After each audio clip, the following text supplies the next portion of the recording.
Licenciado Ignacio Ramírez Fernández del Castillo. Es abogado egresado de la Escuela Libre de Derecho, director general del despacho Ramírez Fernández del Castillo y asociados, abogado postulante en la rama mercantil, civil, familiar y constitucional, docencia actual, licenciatura y posgrado en la Escuela Libre de Derecho, en la Universidad Panamericana, en el TEC de Monterrey. Estudios de posgrado, especialidades en Derecho Mercantil, en Derecho Civil, Derecho Administrativo y Amparo, todas en la Universidad Panamericana. Especialidad en Derecho Intelectual en el Ilustre Nacional Colegio de Abogados de México. Diplomado en Derecho Procesal Constitucional en la Suprema Corte de Justicia e Institución Investigaciones Legislativas del Senado. Diplomado en Administración de Despachos Jurídicos en el TEC de Monterrey, Campus México. Diplomado en Argumentación Jurídica y Traducción de Textos Jurídicos en la Escuela Libre de Derecho.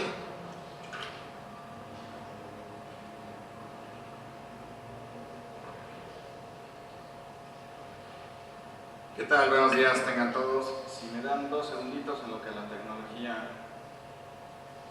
vuelve a funcionar, que al parecer el día de hoy, entre el sistema de grabación que no sería...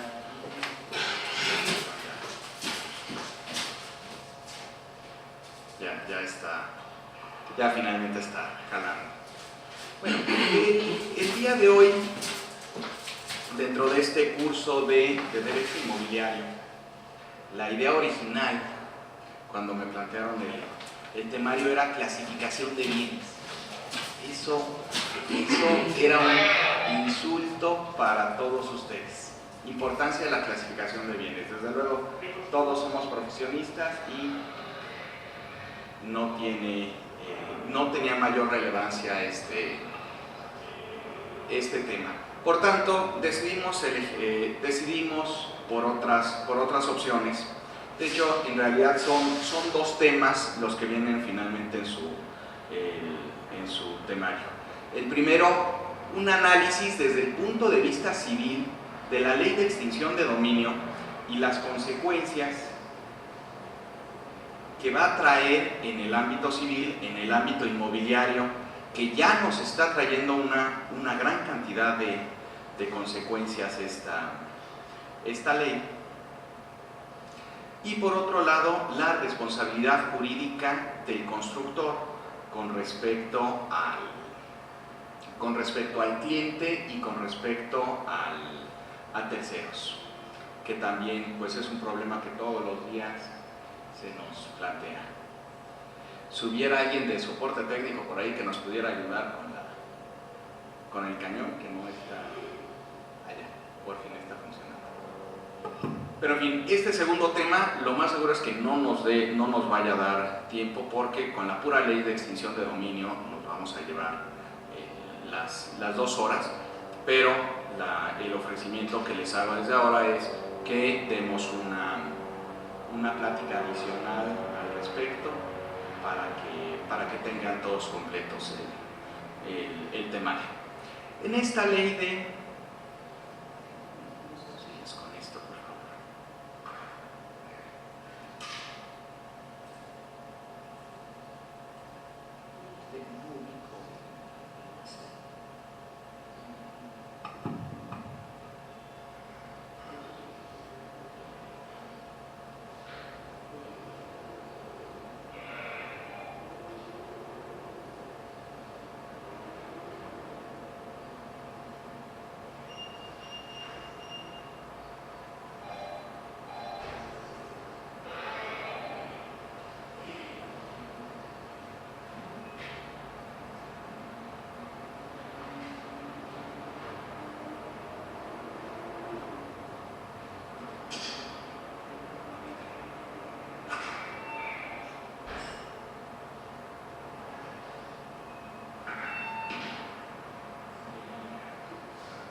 Bueno, entonces, con esta ley de extinción de dominio y las repercusiones que nos está trayendo a nivel civil, vamos a encontrar varias cosas. Desde luego, esta plática de hoy no tiene el objeto que analicemos desde un punto de vista dogmático penal esta ley, porque pues todos ustedes, el ámbito en el que se desarrolla, pues obviamente es distinto. Por el perfil que vi de ustedes, un gran porcentaje es de notaría, de despachos corporativos, de empresas, de constructoras, y por tanto no nos interesa tanto el análisis completo o dogmático desde el punto de vista penal. Pero desde luego tendremos que analizar algunos aspectos para ver sus repercusiones en lo que nos interesa, en la cuestión inmobiliaria, que por virtud de esta ley tiene cierta afectación. Lo que platicaremos un poquito es acerca de la normatividad vigente, la razón de ser de la norma, un poco del derecho sustantivo. Nos vamos a meter muy poco en el procedimiento porque a final de cuentas es un juicio sumario y no tiene mayor relevancia.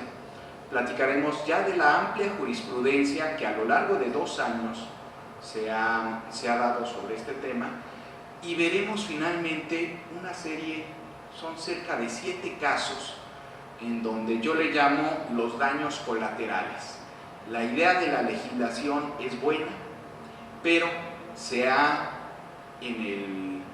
solucionado muchos problemas de delincuencia organizada, es un instrumento jurídico eficaz para ello, pero nos hemos ido al otro extremo y se ha llegado a cometer grandes abusos. En esta nueva ley de extinción de dominio, la idea surge por virtud del nuevo sistema penal acusatorio aprobado desde 2008, y dentro de esta gran reforma penal se incluyó una herramienta para debilitar o buscar combatir a la delincuencia organizada a través del famoso decomiso civil, que por cierto ya era un compromiso internacional de México por virtud de la Convención de Palermo, de que debía de regular al respecto. Entonces no fue desde luego una idea que surgiera en forma autónoma a México, ya había la obligación internacional y teníamos que cumplirlo, y además pues es una herramienta eficaz para atacar el aspecto financiero de la delincuencia organizada. El ejemplo que se tomó como modelo legislativo fundamentalmente fue el colombiano. A partir de 2000, recordemos un poquito, en nuestra Constitución de 1857 teníamos el concepto de propiedad absoluta, la función netamente privada del derecho de propiedad, lo cual, como todos sabemos, se modificó en 1917 para darle una función social, y de ahí que pues, en el ámbito civil fue necesario realizar una gran cantidad de modificaciones a partir del entonces nuevo artículo 27, y por tanto también eso ameritó grandes cambios al Código Civil, que nos provocó el cambio del Código de 84 al de 1928. Pero con este concepto entonces de la propiedad privada que va a cumplir una función social, se busca justificar esta ley. Si la propiedad privada no es absoluta, no es plena, sino que va de acuerdo con una función social que tiene, no va a ser justificable que una persona tenga una serie de bienes que han sido objeto de delito, producto de delito, o instrumentos, o que se han visto involucrados en forma dolosa para la comisión de esta clase de delitos. Como platicaremos, la Constitución y la ley van un poco más allá. No solo sanciona al propietario, aquel que utiliza estos bienes como instrumento, como objeto, como medio, no solamente se sanciona el aspecto doloso, sino el aspecto negligente. Y aquí prácticamente se va a haber una presunción de negligencia del tercero que sea propietario de los bienes si es que no comprueba haber tomado todas las diligencias necesarias para evitar que el bien de su propiedad, por ejemplo, que fue arrendado y que resultó que el inquilino era un narco, si no tomó todas las providencias necesarias para evitarlo, y en su caso para dar aviso a las autoridades, esa negligencia se va a considerar culpable y por tanto sancionable. Vamos a ver un poquito más adelante que desde luego esta es la parte donde nos genera los casos colaterales, los daños colaterales y por tanto el abuso en la utilización de esta norma jurídica. Aquí lo importante es que entonces la propiedad, al tener una función social, solo se justifica la existencia de la propiedad privada en la medida de que sea útil a la sociedad. Y si esta propiedad privada está siendo desfavorable a la sociedad, por tanto se justifica que el Estado le retire el dominio, le retire la propiedad al particular. Y obviamente este retiro de la propiedad, esta extinción de dominio, como se llama, obviamente sin indemnización alguna, porque es producto de delito. La ley nos señala entonces, bueno, ¿qué es la extinción de dominio? Desde luego, como abogados sabemos, en realidad posiblemente el nombre esté erróneo. El dominio del bien no se extingue, en realidad se transfiere en favor del Estado. Pero usualmente se ha dicho, bueno, se extingue el dominio del propietario y por tanto pasa al Estado. Pero quizá desde el nombre no es el aspecto más afortunado. Y bueno, la ley, derivado de la ley podemos obtener el concepto como la pérdida del derecho de propiedad sobre un bien sin contraprestación alguna por proceder de alguna actividad ilícita en favor del Estado. No todos los bienes pueden ser sujetos de este procedimiento para extinción de dominio, tendrán que ser necesariamente aquellos que hayan sido objeto de delito, instrumento o producto del delito, y no por cualquier delito, sino por delitos sumamente graves que la propia Constitución los establece. Entonces sí se buscó establecer algunos candados. Y en el mismo sentido, así como tenemos, bueno, ¿qué es el derecho, la extinción de dominio? Bueno, esta acción le va a corresponder al Estado, va a ser la facultad que tiene el Estado con la finalidad de que un bien de propiedad particular que ha sido objeto, instrumento o producto de delito pase a la propiedad del Estado sin indemnización alguna. Por tanto, desde luego aquí tenemos una gran diferencia con respecto a la expropiación. Obviamente la expropiación es solamente por finalidad de orden público, derivado de la propiedad parte de un hecho lícito, no hay ninguna controversia penal al respecto y siempre habrá indemnización. Aquí en la extinción de dominio no la habrá. También se diferencia del decomiso porque no se requiere una sanción penal de por medio. Vamos a ver un poquito adelante que aunque el precedente, el sustento de esta acción de extinción de dominio tiene su origen penal, un procedimiento penal, ya sea en etapa de averiguación previa o ya en proceso penal, la acción va a ser independiente. Esta acción va a ser netamente civil. Y no importa que no haya sentencia penal, que no encontremos físicamente al delincuente, que no lo localicemos, que no se haya dictado sentencia, incluso no importa que fallezca y por tanto que se extinga la acción penal.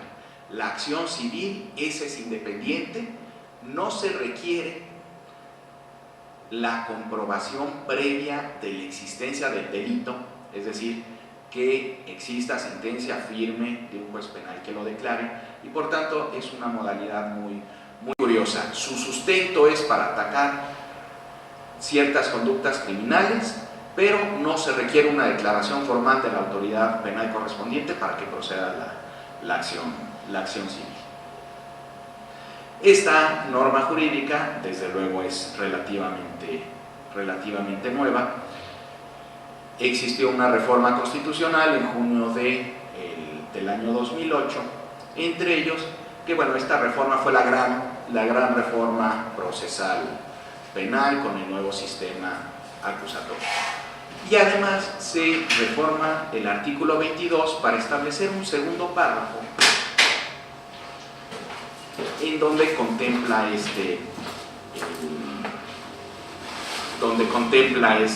esta figura. Por virtud de esta figura, entonces, desde la propia Constitución se establecen o se busca establecer los candados y se da el fundamento constitucional para que se emitan las leyes de extinción de dominio. De las primeras legislaturas que tomaron acción con base en esta reforma, obviamente el sistema penal acusatorio se tiene una vacatio legis, como todos sabemos, de 8 años. Pero este precepto sí entró en vigor de inmediato. Este no sigue el sistema, la vacatio legis de todo lo demás de la reforma constitucional. El Distrito Federal fue de los primeros entes legislativos que adoptó la reforma, y desde diciembre de 2008, pues apenas 6 meses después, ya teníamos nuestra ley de extinción de dominio, llamada igual que casi como el proyecto tipo ley de extinción de dominio para el Distrito Federal. También a nivel federal ya tenemos una. A nivel federal se tarda casi 11 meses. Como todos sabemos, no es lo mismo el proceso legislativo y la hegemonía de un partido en Asamblea Legislativa del DF, que las leyes salen mucho más rápido, que en Congreso de la Unión, que ya sabemos que los tiempos en Palacio Legislativo son un poco más lentos. Y a nivel federal se estableció la Ley Federal de Extinción de Dominio, y este es el nombre completo, reglamentaria del artículo 22 de la Constitución Política de los Estados Unidos Mexicanos. ¿Qué nos va diciendo la Constitución acerca de esta nueva legislación? Primero, que la extinción de dominio tiene que declararse jurisdiccionalmente, es decir, forzosamente un juez. No va a poder ser, obviamente, ninguna autoridad administrativa. Esta acción va a ser autónoma y distinta del ámbito penal. No importa la parte del proceso en que esté el aspecto penal contra estos delincuentes. Vamos a poder iniciar la acción civil. Por tanto, como se trata de una acción tendiente a la privación del derecho de propiedad, pues tendrá que ser un juez civil el que lo conozca. Y de hecho ya tanto a nivel federal, juzgados de distrito, como a nivel Distrito Federal, el Tribunal Superior de Justicia, ya han tenido muchos casos al respecto. Esta es una norma que, a pesar de que tiene 2 años, quizá un poco menos, ha sido sumamente activa. La propia Constitución nos va a señalar el candado de qué tipo de delitos son en forma exclusiva en los que va a aplicar esta ley. Por tanto, tendrán que ser bienes relacionados primero con delincuencia organizada, segundo con cuestiones de delitos contra la salud, en cuestiones de secuestro, en cuestiones de robo de vehículos. Curiosamente, aquí en robo de vehículos, pues ya no solamente incluye a las grandes mafias, que sería la delincuencia organizada, sino a cualquier cuestión relacionada con robo de vehículos, incluyendo al estacionamiento, a la casa en donde se esconda el vehículo robado, el tallercito en donde se esconda, con un solo vehículo que se esconda en un taller para comenzar a desmantelarlo, aunque no haya de por medio no necesariamente haya de por medio una delincuencia organizada, con ese robo aislado de un vehículo aplicará esta ley, y a ese taller en donde se metió el coche, vamos a ver al final que podríamos llegar al absurdo, y se ha llegado al absurdo, de que el delincuente mete el coche robado a un estacionamiento público para ocultarlo unos días, y si la autoridad lo detectara, va a presumir que ese estacionamiento público tiene injerencia en el delito, y por tanto puede iniciar la acción de extinción de dominio respecto del inmueble en donde está el estacionamiento privado, el estacionamiento público. Como verán, pues sí vamos teniendo, puede llegar a darse muchos excesos. Y finalmente también en cuestión de trata de personas. También si encontramos un bien que esté vinculado con trata de objeto, instrumento de delito relacionado con trata de personas, pues también podrían iniciarse. Esto posiblemente que nos lleve a futuro que dentro de un año el gobierno del Distrito Federal sea una gran cadena inmobiliaria en materia hotelera, porque ahí podría aplicar esta legislación, se quedaría con todo el corredor, casi viaducto hasta Tasqueña. Y finalmente la Constitución, aunque en principio estos fueron los únicos delitos que contempla, por ahí escondido también nos involucra algunas cuestiones de delitos patrimoniales, que también lo platicaremos un poquito más adelante. Obviamente, conforme si van teniendo dudas o comentarios, con muchísimo gusto las podemos ir comentando. Dentro del mismo fundamento constitucional, además de precisarnos qué tipo de delitos serán los que tengan injerencia en la ley, también nos señala qué clase de bienes. Desde luego podrán ser toda clase de bienes, muebles o inmuebles. Y los bienes tendrán que ser instrumento del delito, tendrán que ser el objeto mismo del delito, o podrá ser el producto obtenido del delito. Entonces aquí involucraremos pues tanto las inmuebles, involucraremos muebles, por ejemplo la mercancía, todo lo que tenga que ver con piratería, podría, al ser una cuestión de delincuencia organizada normalmente, podría incluirse todo esto, todos estos bienes. No solo los bienes directamente instrumento, objeto o producto del delito, sino que la práctica nos ha dicho que se busca, sobre todo en piratería, se mezcla mucho, por ejemplo, los zapatos tenis, se mezcla un cargamento pirata con otro cargamento legítimo, y entonces se revuelven, y aparentemente no es posible detectar cuáles son los genuinos y cuáles no. La norma constitucional y la ley nos dice, si se mezclaron para crear una confusión y no permitir el conocer la identidad de los bienes ilícitos, vamos a declarar la extinción de dominio de todos. Ante la duda, nos vamos con todo.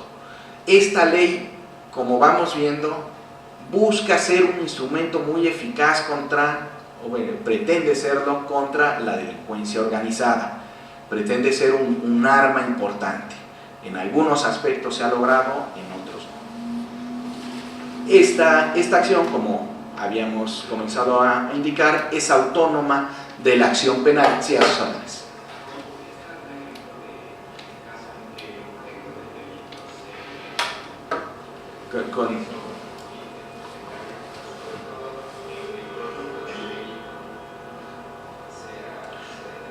Claro. Con mucho gusto. De instrumento de delito, bueno, obviamente podría ser el coche, las armas, la casa que se utiliza para efectos del secuestro, del robo de vehículos, del producto, obviamente es lo que obtenemos con el delito. Obviamente no hablamos por ejemplo, el producto, sería la ganancia económica que se obtiene del narcotráfico. La droga en sí misma no, porque como esa no es susceptible de apropiación particular, técnicamente no sería un bien, si es un objeto, pero no es un bien en términos de derecho civil, y esa sí sería objeto de decomiso y de destrucción. Pero el dinero que se obtiene, el famoso caso del ciudadano de origen chino nacionalizado mexicano, que en todas las paredes de la casa de Lomas Chapultepec pues tenía por la pseudoefedrina miles de millones de dólares. Bueno, ese es el producto del delito. Y los objetos de delito van muy relacionados con los instrumentos. Incluso hay parte de la doctrina penal que prácticamente hasta los asemeja. Incluso algunos dicen es lo mismo, es un sinónimo, y algunos otros dogmáticos sí hacen alguna pequeña diferencia, pero para efectos prácticos todo lo que esté relacionado con el delito, ya sea directa o indirectamente, lo podríamos utilizar.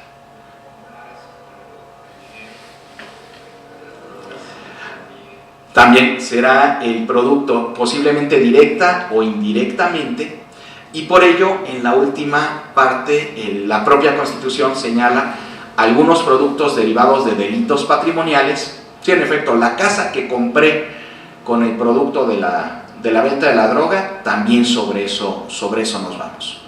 Si hubiera alguna, por virtud de delincuencia organizada, me hago ilícitamente de una cosa, aunque la cosa sea lícita, de algún terreno, a través de algún despojo muy organizado, posiblemente ese fuera el objeto mismo, el objeto material del delito.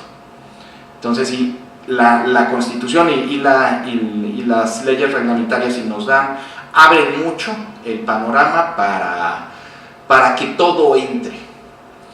Buscaron que fuera tan eficaz, que fuera como un cajón desastre en donde todo lo podemos involucrar ahí. Y como la acción es civil y no penal, entonces en la aplicación de la sentencia sí nos cabe la analogía, nos cabe aplicación del principio de mayoría de razón, lo cual en el ámbito penal, para la aplicación de la pena no tendríamos, no podríamos utilizar este argumento analógico. Entonces también tiene su razón de ser de que sea por vía civil, para ampliar un poco más el espectro, pero insisto, vamos a ver al final cómo sí se llega a una serie de abusos. Por favor.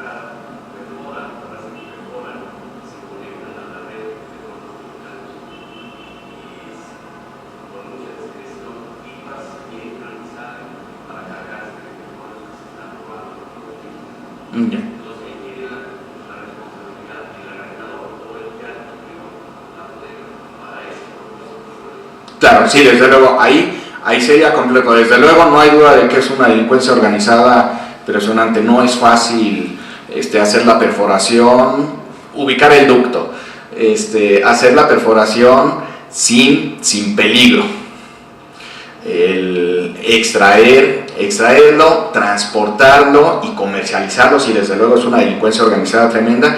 Y ahí, en cuanto la autoridad lo detecte, como lo ha hecho en muchas ocasiones, pues sí, va contra todo, contra el inmueble, contra las pipas, contra la maquinaria, contra todo. Algunos serán instrumentos, serán el objeto en sí mismo, y pues las ganancias que se obtengan también contra ellas vamos. Gracias. Sí, asesor.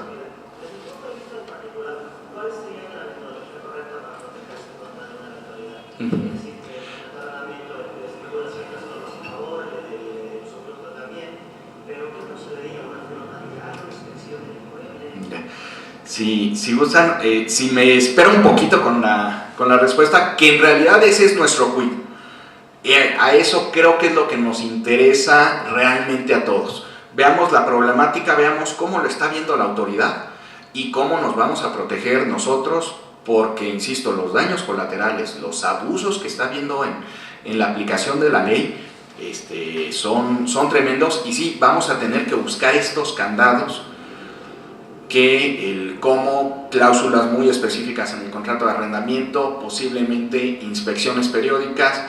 Al final les voy a traer, vamos a ver un poquito una contestación de demanda acerca de una bodega industrial, una empresa que se dedica a rentar bodegas, y de pronto pues llegó un camión de uno de los inquilinos de bodegas y pues empezó a descargar mercancía. En ese instante llega la policía, resulta que era mercancía robada, y entonces asegura toda la propiedad, no solamente la bodega en donde se estaba metiendo todo, sino completamente, y han iniciado por una bodega que ese inquilino tenía de 50 metros cuadrados.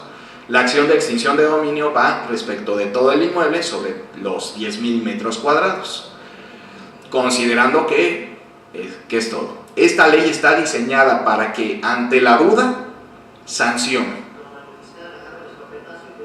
Así es, sí, esta es un arma, como una pistola 45. Primero disparo y luego virigo. Sí, son muchos excesos, y ahorita veremos, por ejemplo, en esta contestación de demanda, la cantidad de pruebas que tuvimos que aportar para acreditarle al juez que éramos terceros ajenos, que habíamos tomado todas las medidas de seguridad para garantizar que no hubiera ilícitos en este negocio, pero desde luego parece ser que a la ley casi nos está exigiendo un imposible. Sí, la verdad es que son asuntos complejos, y por eso los abusos en los que se están cayendo. Pero si cuando veamos los casos, y de hecho ahí seguramente va a ser mucho más rica la intervención de todos ustedes, y por algo al final no hemos llegado a tener por lo menos 4 o 5 datos concretos, tips concretos de cómo proteger a nuestros clientes, proteger a nuestra empresa respecto a estos aspectos. Bueno, pues le seguimos hasta que obtengamos. Creo que eso a final de cuentas es lo valioso, lo importante, lo que nos debe de dejar esta plática. ¿Cómo protegemos a nuestros clientes? Como notarios, como Walmart. Por ejemplo, sé que Walmart tiene el condominio ahí en Toreo, es quien administra, creo que el condominio, o es dueño del condominio, o es condominio mayoritario, y medio tiene injerencia en todos los locales comerciales. El día de mañana que en alguno de estos locales empiecen a hacer alguna actividad ilícita, pues sí, tendremos que poner los candados necesarios. Lo mismo las constructoras. Pero en fin, sí, a sus órdenes.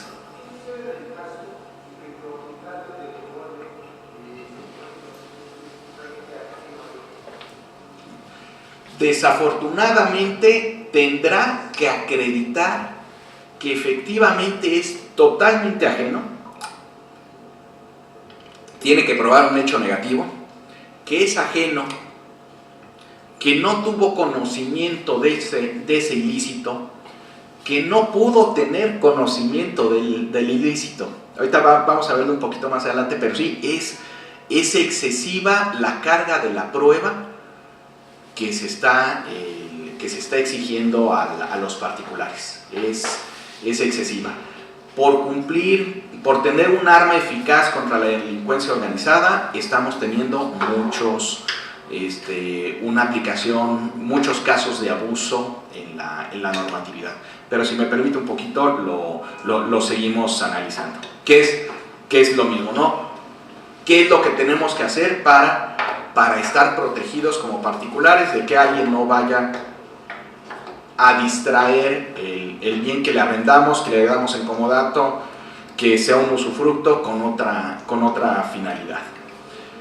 En esta ley comentábamos que es autónoma a la acción penal.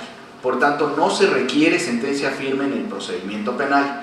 Por tanto, nos van a estar acusando de un delito por un lado en el aspecto penal y por la otra se va a enviar copias de la averiguación previa al mismo, con eso se va a iniciar el ilícito civil y va a estar con que el juez encuentre los elementos materiales para considerar que efectivamente hay la conducta delictiva, aunque el juez civil obviamente no va a declarar la existencia del delito, pero van por cuerda separada y por tanto muy peligroso. Ante una misma conducta nos están llevando por dos caminos distintos. Entonces, para efectos civiles basta con que existan elementos suficientes para determinar que el hecho ilícito sucedió, sea que al final alcance o no la calificativa de delito. Eso será independiente. Podría ser que la acción penal no prospere, por la razón que sea, desvanecimiento de datos, absolución, incluso desistimiento del Ministerio Público, fallecimiento, o posiblemente que el delincuente ya purgue la pena y sin embargo la acción civil puede continuar en forma autónoma, y lo más seguro es que primero concluya el procedimiento civil que el penal. Seguramente normalmente está haciendo así. En cuanto a los bienes, también nos va diciendo la Constitución que estos bienes que se hayan, cuáles son los bienes que en su caso van a ser objeto de esta acción de extinción de dominio, son aquellos que va a incluir aquellos que se hayan utilizado para ocultar los bienes producto de delito, lo que platicábamos de las bodegas, o también para mezclarlos. No se necesita juicio penal firme y, por ejemplo, aquí viene anunciada la bodega con mercancía lícita mezclada con otra ilegal. Los bienes de terceros, porque esta primera parte es, los bienes de los delincuentes. Esos es mucho más fácil realizar. Y de hecho, muchas de las acciones de extinción de dominio que se han realizado tanto a nivel local como federal, no hay defensa. No, el afectado, que es el mismo delincuente, no contesta la demanda. ¿Por qué? Porque sabe perfectamente que tiene, coloquialmente diríamos que tiene cola que le pisen, y por tanto ni mete las manos. Mejor se desapareció y no se defiende y deja perder esos bienes. Esos juicios se están resolviendo sumamente rápido. El mayor problema y lo que nos interesa a nosotros es ver los bienes de terceros. ¿Cuál es el tratamiento que les da la ley y qué es lo que podemos hacer nosotros como abogados para protegerlos? Va a incluir bienes entonces no solo de los delincuentes, sino bienes de terceros que hayan sido utilizados obviamente para cometer el delito, pero aunque el dueño sea un tercero, se incurrirá en esta responsabilidad si el dueño tuvo conocimiento del ilícito y no lo notificó a las autoridades. Ese es el primer supuesto. Yo sabía que estaban ahí vendiendo droga y me hacía el loco. Sé que yo rento el hotel y pues sé que lo rentan por hora y no por noche, y sabemos que nada más los fines de semana tiene una gran rotación. Pues sabía. Obviamente pues el dolo siempre se sanciona, pero también va a sancionar, le va a dar una calificativa al dueño negligente y por tanto sancionable si no hizo algo para impedir la utilización de su bien en el delito. Y esta parte de que no hizo algo es amplísima, es muy oscuro. La jurisprudencia todavía no nos lo aclara. Ahorita vamos a ver al menos de cerca de 20 ejecutorias que ya se han emitido al respecto. Solamente una nos auxilia un poquito para distinguir, nos da un principio de buena fe del propietario tercero, ajeno al delito. Pero la ley, la Constitución y tanto la ley del DF como la federal están diseñadas para considerar que será el particular, el tercero, el que tiene la obligación de impedir que su inmueble o sus muebles se usen para la utilización. Si tenemos el caso del taxi, lo cual es sumamente difícil, si tenemos el taxista, el dueño del taxi, del coche y de las placas, y pues el señor, pues sí, contrató a un chofer, a una persona que lo esté operando, y este chofer llega todas las noches a las 9 a rendir la famosa cuenta del taxi, le paga sus 300 pesos diarios. Pues el dueño del taxi, ¿qué más puede averiguar? No puede hacer prácticamente nada. Y si resulta que el taxi lo estaban utilizando para secuestros express, pues entonces la autoridad irá también contra este vehículo. Desde luego llega a haber un exceso. Lo mismo en inmuebles arrendados. Entonces, esto de que no hizo algo para impedir la utilización del bien va a ser muy amplio, y aquí, afortunado o desafortunadamente, tendrá que entrar la imaginativa de nosotros como abogados para impedir esto, para crear los candados necesarios para cerciorarnos antes del contrato y durante la vigencia del contrato, tomar alguna serie de medidas que nuestra inventiva nos dé para comprobarle al juez: yo tomé todas las medidas de cuidado necesarias, como si fuera prácticamente un buen padre de familia, como si fuera un negocio propio, para vigilar que este bien estaba siendo usado en forma ilícita, conforme al objeto del contrato. A pesar de estas medidas, no me fue posible vislumbrar, no me fue posible ver que se estaba desviando el destino del bien, y entonces ahí sí ya no soy responsable. El problema es que sí hay la carga de la prueba la lleva el particular en una forma, pues obviamente no inconstitucional, porque desafortunadamente es desde la Constitución donde viene. Posiblemente tendríamos que hacer algunos estudios a nivel internacional para ver si no se está cometiendo, si esta negativa al principio de buena fe, que aquí se está revirtiendo, posiblemente habría que hacer un estudio más profundo si a nivel federal, si a nivel internacional no se estaría violando algún tratado internacional en donde se deba de seguir manteniendo este principio de buena fe de los terceros, y entonces pues ya exigir la responsabilidad internacional al Estado mexicano. Pero por vía de mientras, sí, esta reversión de la carga de la prueba es tremenda. Sí, a sus órdenes.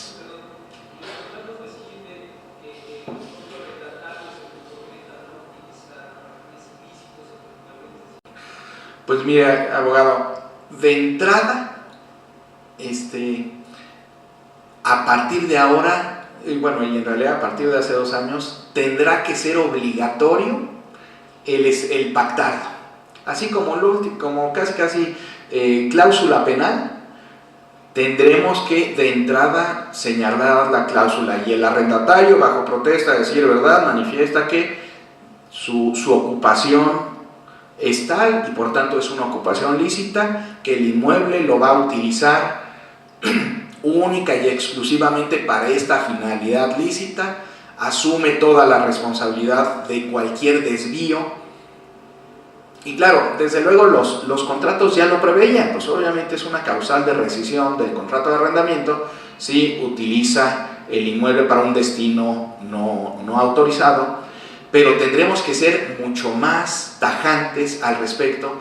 Tendremos que casi tenemos que hacer un estudio, una investigación del prospecto de inquilino para predocumentar cuáles fueron los medios, o que tomamos las medidas necesarias para asegurarnos desde el principio que a quien le estábamos rentando pues es una persona relativamente honorable y que no se dedica a ninguna actividad ilícita. Desde luego, todas las previsiones que tomemos siempre van, antes del contrato, siempre van a quedar muy cortas.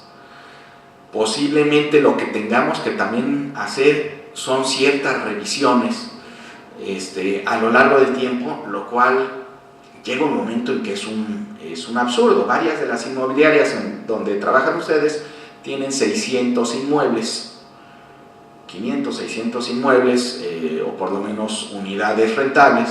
Pues es imposible realizar una inspección periódica acerca de todas, mucho menos, imagínense una inspección ante fedatario público, posiblemente ni siquiera sea económicamente costeable, pero sí tendremos que tomar en cuenta. Desde luego, pues vamos a tener ciertos inmuebles en zonas conflictivas, que pues ahí es donde tendremos que de antemano prender las alarmas para ahí sí establecer mucho más estos candados.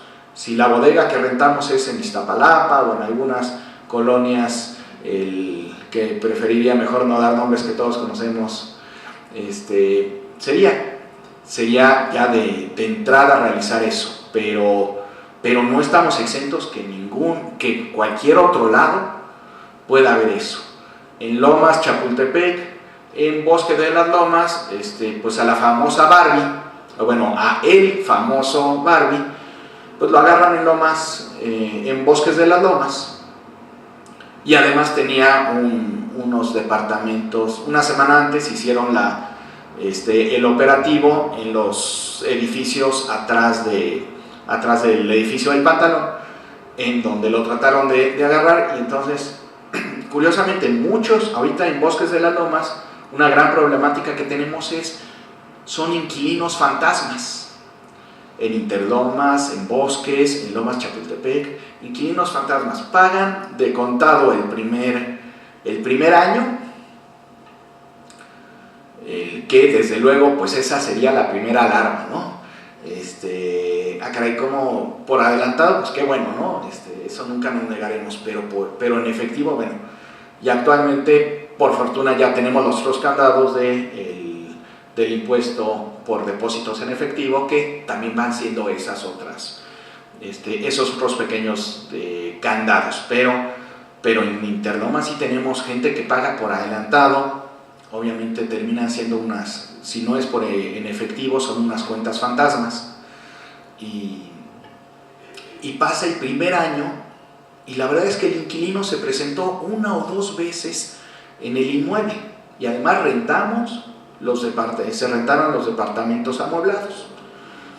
La persona nada más era algún norteño y venía aquí a Ciudad de México una o dos veces al mes, cuando mucho, o al año. Pasa el año y jamás volvemos a saber del inquilino. De entrada, el juicio de arrendamiento, pues como todos sabemos, bueno, será muy complejo realizar siquiera el emplazamiento. Pero ahora tenemos ese riesgo de que no sé nada del inquilino, y obviamente durante el primer año, como me pagó por adelantado, pues ya no me volví a preocupar. No tenía por qué. Mi obligación como arrendador, pues aparentemente se había quedado concluida la entrega del bien, y mi contraprestación ya había sido satisfecha. Pues ahora tendremos que buscar estos candados y tendremos que ejercer una vigilancia y casi una investigación previa, sobre todo previa del inquilino. Pero sí, desde luego es un exceso al que estamos llegando. También la propia ley y la Constitución nos señala el supuesto de los testaferros. Sí, a sus órdenes.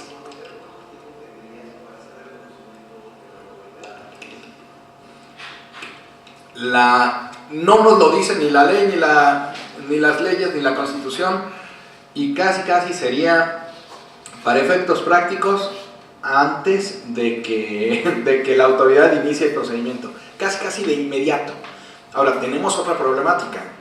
que hasta eso alguna ejecutoria ya lo está comenzando a contemplar, que no pude dar el aviso a la autoridad, primero porque nunca supe, era imposible saberlo, a lo imposible nadie está obligado y tendremos que insistir mucho ante los tribunales en ese supuesto, tendremos que acreditar nuestro carácter de buena fe de tercero, soy una empresa seria, soy una empresa que me dedico a todos estos arrendamientos.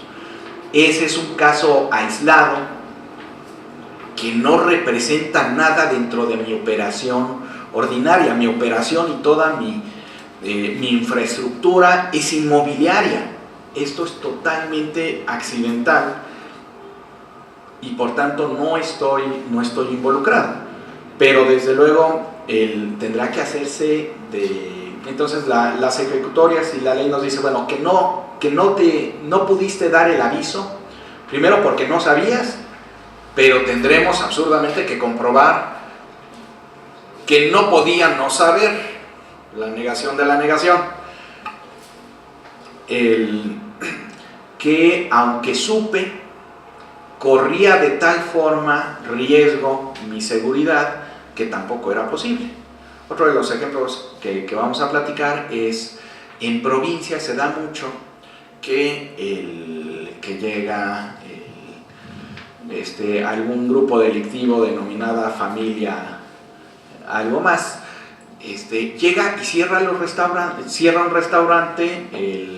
cada semana, cierra una pizzería y ahí hace sus juntas y ahí organiza los operativos y obviamente obliga a los pobres de la pizzería a darles el servicio y obviamente estas personas viven amenazadísimas de que si no dan el servicio, pues obviamente pues si tenemos el Casino Royal, pues obviamente es muy difícil. Aquí tiene 2 años de vigencia la ley, se ha utilizado a rajatabla, se ha utilizado como un arma poderosa, pero sí se ha caído en los extremos. Tendremos que ir concientizando a los jueces y tendremos que buscar el prudente arbitrio del juez para determinar cuándo, para flexibilizar un poquito cuándo es evidente que sí está involucrado el tercero o cuándo sea su operación normal, lícita y sea un caso aislado. Pero, y tratando de contestar su respuesta en cuándo debo de dar el aviso, la ley no nos lo señala, pero de inmediato. Ahora, ¿qué tan específica? Pues por lo menos tendremos que decir, oye juez, Ministerio Público, pues vengo a denunciar que he recibido amenazas y pues que tengo nociones de que en este inmueble se está realizando alguna actividad posiblemente ilícita, investiga tú, pero pues sí, desde luego el riesgo que lleva. Con franqueza no ubico bien, desconozco la parte de las denuncias anónimas o semianónimas, de datos reservados. Con toda franqueza, no tengo la experiencia en ese tipo de denuncias. Posiblemente tendríamos que explorar por ahí en esta modalidad que tiene la Procuraduría de datos reservados de la denuncia y por lo menos tener ya la acreditación de que, bueno, yo hice lo posible. Desde luego una denuncia anónima, bueno, pues ya no, esa sí no nos servirá de nada. Gracias. Sí, a sus órdenes.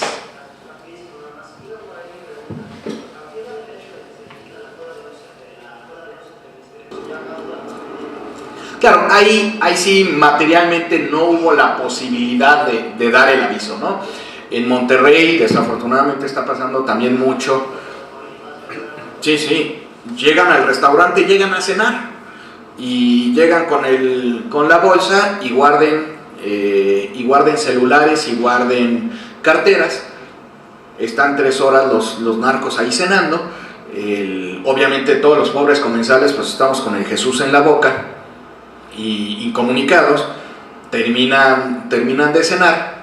Hay veces que son muy decentes y nada más van a cenar y hasta pagan la cuenta de todo el restaurante. Obviamente ni quien quiera cenar ya en esas condiciones.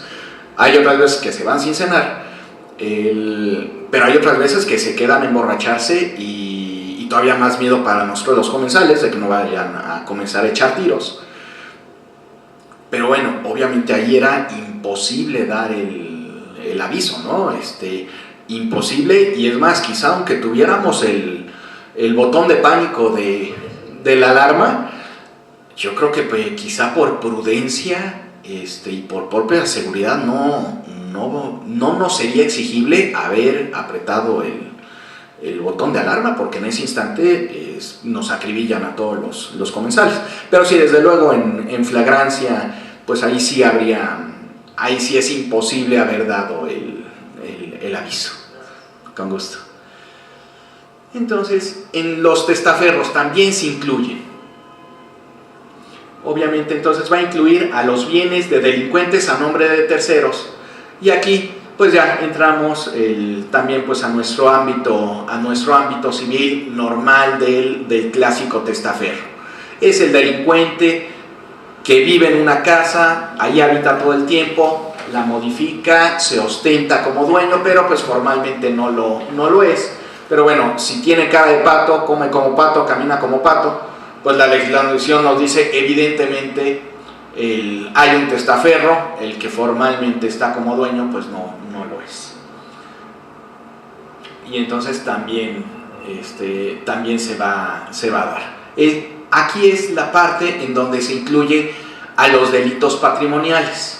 Okay, con el producto del delito de delincuencia organizada, delitos contra la salud, etcétera, con eso se compran bienes a nombre de terceros, pero es el mismo grupo delictivo el que utiliza los bienes. Bueno, ahí es evidente que estamos hablando de testaferros, y también contra estos bienes procede la acción.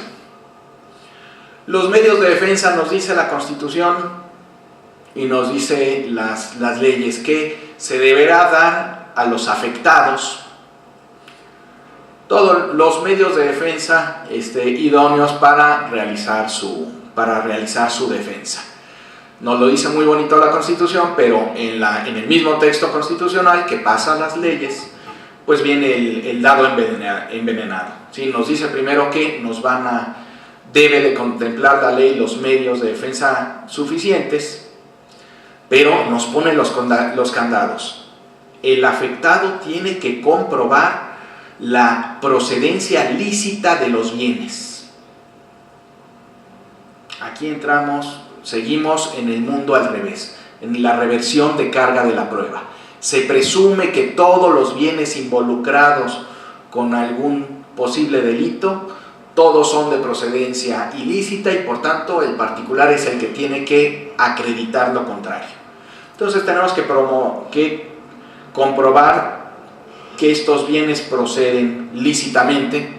Por tanto, evidentemente ya nos olvidaremos de las compras en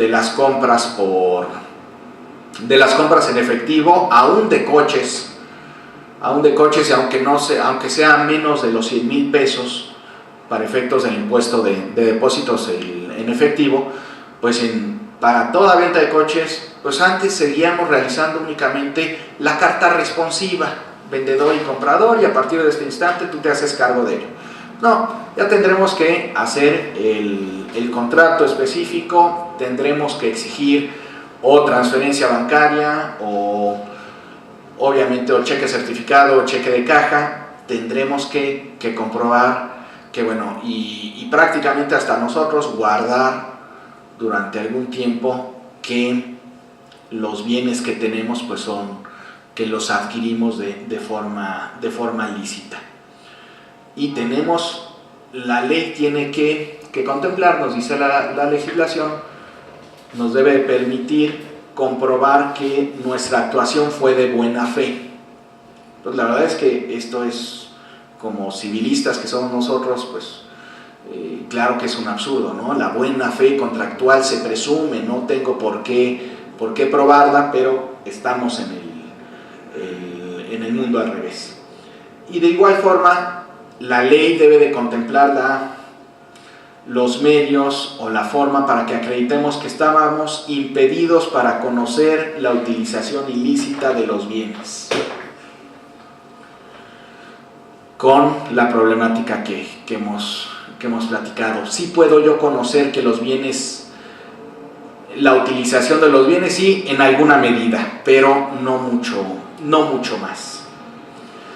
Ahora, esta legislación, esta facultad constitucional, según como lo clasifica la doctrina, será concurrente, será coincidente.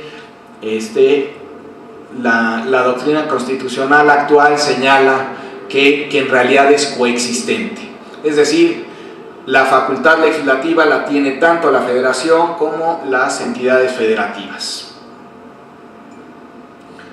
Por tanto, se puede legislar tanto en materia local como federal.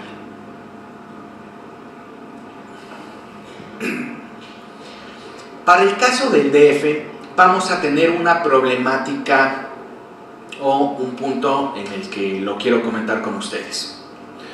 Obviamente, todos conocemos el principio de reserva constitucional y de autonomía de acuerdo con el 124 constitucional, todo aquello que no esté reservado a la federación expresamente, no esté asignado a la federación expresamente, se entiende reservado a los estados. Sin embargo, la norma constitucional nos permite que en materia de extinción de dominio, tanto federación como entidades lo puedan legislar. Pero en el caso del DF es al revés. El 122 constitucional nos señala que la Asamblea Legislativa solo tiene aquellas facultades legislativas expresamente otorgadas en esta fracción quinta de la base primera del 122. Aquellos aspectos que no le haya dado expresamente la Constitución como facultad de la Asamblea Legislativa, entonces es el Congreso de la Unión el que tiene que legislar para el DF en esa materia no otorgada expresamente. Por lo que todos sabemos de que, pues obviamente el Distrito Federal no es una entidad federativa, a lo más es un estatoide, pero aquí opera al revés. Desde luego, en esta fracción quinta del 122 no aparece que la Asamblea Legislativa pueda regular en materia de extinción de dominio. No está prevista. Y entonces nos surge la duda, por tanto, ¿toda la legislación será constitucional o no? Porque no hay la facultad expresa y sin embargo la Asamblea Legislativa expidió la ley.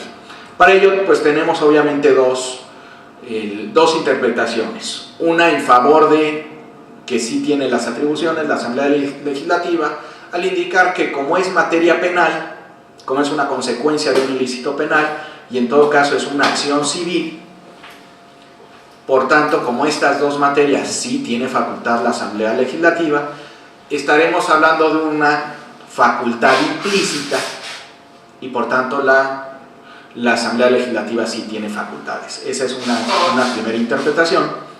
La segunda será la contraria. No, esta acción, esta ley no es exactamente civil ni penal, sino que es un híbrido muy extraño que nos creó el constituyente permanente, tiene una naturaleza propia y por tanto no se requiere una facultad expresa y no es implícita, y en consecuencia al Congreso de la Unión es al que le correspondería legislarlo y por tanto esta norma es inconstitucional.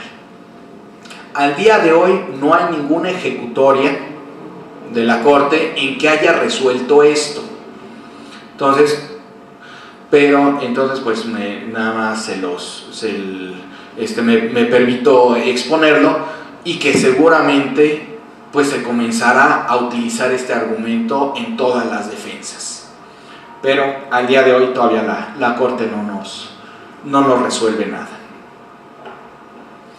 Ya habíamos platicado un poquito de este concepto de extinción de dominio, entonces ya con todo este preámbulo, pues ya obviamente es la pérdida del derecho de propiedad sobre un bien que sea objeto, instrumento o producto del delito, sin contraprestación alguna, en virtud de que procede de una actividad ilícita, siempre determinada a los ilícitos que señala en forma taxativa la Constitución. Obviamente las leyes ni la federal ni la local podrían aumentar estos delitos. Ahora, en cuanto ya a la acción concreta que va a ejercitar el Estado, normalmente me voy a referir a la legislación del DF, aunque también se está aplicando mucho la federal, y en mi concepto está más completa, más depurada la federal que la local. Está mucho más estudiada, pero pues por lo pronto tenemos la local. Esta acción de extinción de dominio obviamente es una acción real. No importa quién aparezca de dueño, vamos con respecto de la propiedad de la cosa. Si podemos conocer quién es el dueño, qué bueno, y lo emplazaremos. En el caso de inmuebles es relativamente sencillo saberlo. En el caso de muebles, no importa. Si no podemos conocer exactamente quién es el propietario, haremos la publicación de dictos y con eso se tendrá por emplazado al demandado. Es una acción real. Obviamente tiene contenido patrimonial, en consecuencia de que es real. Es declarativa hasta el momento que se declare la sentencia, entonces dejará de tener el dominio el particular. Aunque vamos a ver un poquito más adelante, desde luego la ley establece algunas salvaguardas con muchas medidas precautorias, muchas medidas cautelares para preservar la materia del juicio, preservar los bienes materia del juicio. Pero es una acción declarativa, no constitutiva. Es una acción civil y por tanto la conocerán los jueces los jueces civiles del DF, o en su caso juzgados de distrito, ya sea especializados civiles o genéricos. Y obviamente tiene que ser jurisdiccional la resolución que se dicte y todo el proceso. ¿Quién es el juez competente para estas acciones? Desde luego, fuero local o fuero federal, pueden ser ambos, según la jurisdicción del delito principal. Aquí nos vamos a ir por simple accesoriedad.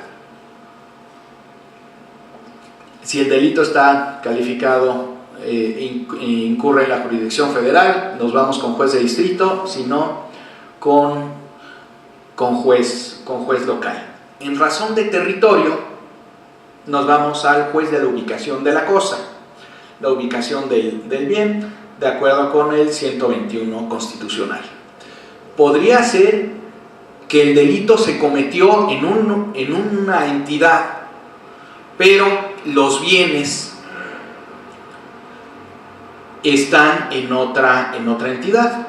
El robo se cometió en el Distrito Federal, pero se trasladó toda la mercancía robada a una bodega en Querétaro. Entonces, curiosamente, será el Ministerio Público que asuma la investigación del delito, el que tenga la legitimación, pero el juez competente, pues sí, desde luego, siempre será el de la ubicación de la cosa, ya sea inmueble o sea mueble.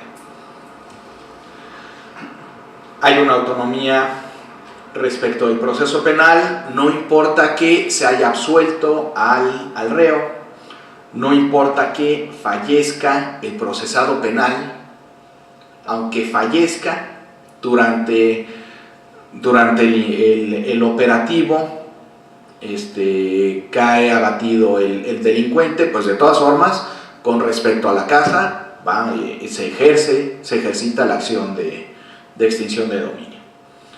Incluso aunque ya el delincuente haya purgado, haya cumplido su pena, de todas formas podemos ejercitar la acción.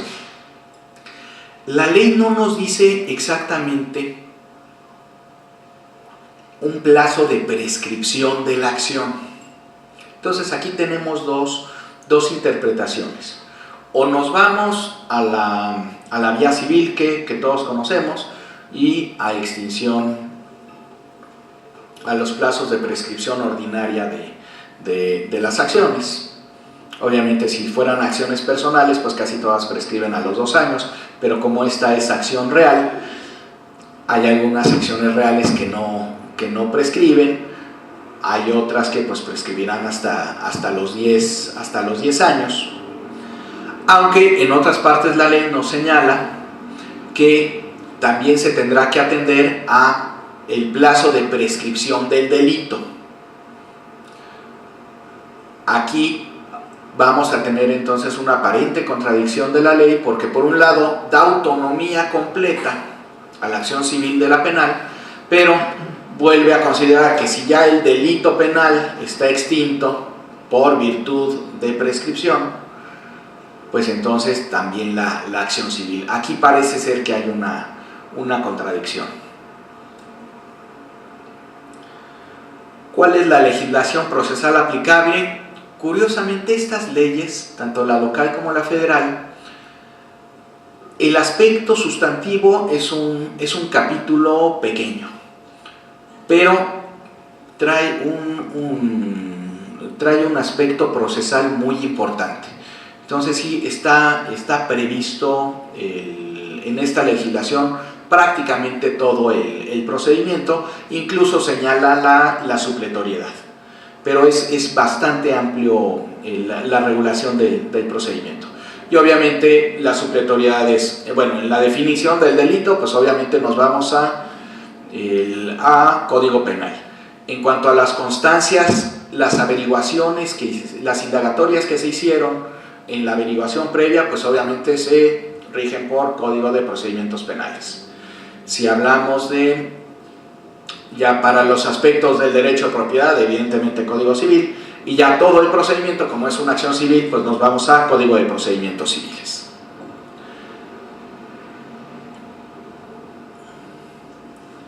¿Quién va a estar autorizado, o mejor dicho, legitimado para ejercer esta acción? En el caso del DF, no es cualquier ministerio público, no, tiene que ser el agente del Ministerio Público especializado en materia de extinción de dominio. Actualmente han sido muy cuidadosos en estos procedimientos, muy cuidadosos la Procuraduría. Como son los primeros y como también es una cuestión de política pública, pues han sido muy cuidadosos. Y también los jueces han sido muy escrupulosos en la aplicación de la ley, aunque la han aplicado a rajatabla. Como la ley prevé que en caso de duda casi procede la extinción de dominio, así lo están aplicando. Pero seguramente con el tiempo no faltará que sea algún ministerio público genérico el que intente la acción, lo cual desde luego no es posible en el DF.